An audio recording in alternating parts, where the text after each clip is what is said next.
Hello and welcome to this episode in which we're going to generate a curve or a path from a particle. So let's not waste any more time and jump straight into it.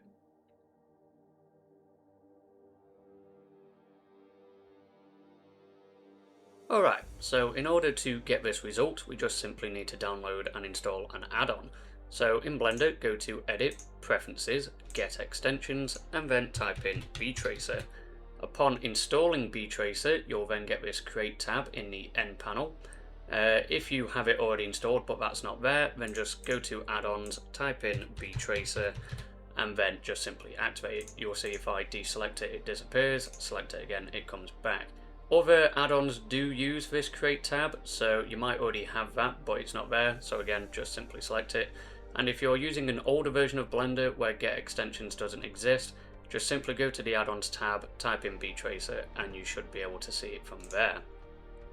So now that we've got btracer installed, we can just simply delete all of this, for example, bring in a plane, go to our Particles tab, create a particle system, and then change the number to 1.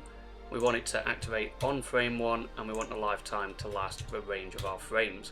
So for me, I turned gravity off, and I've already got a turbulence and a wind just to give our particle some variation as it takes off.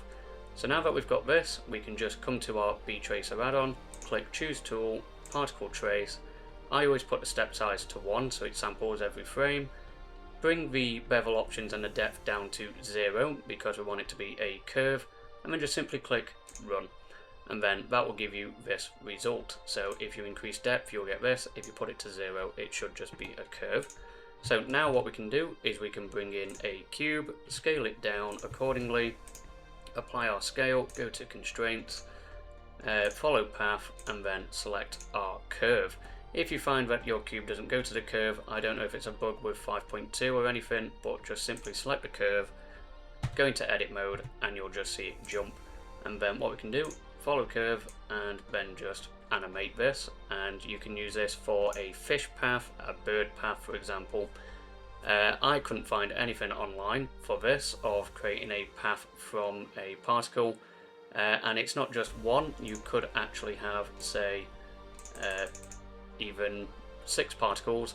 Just simply click run and then that will give you 6 paths. So again, hopefully you've learned something. This was fun to make, and thank you for watching. I'll see you in the next one.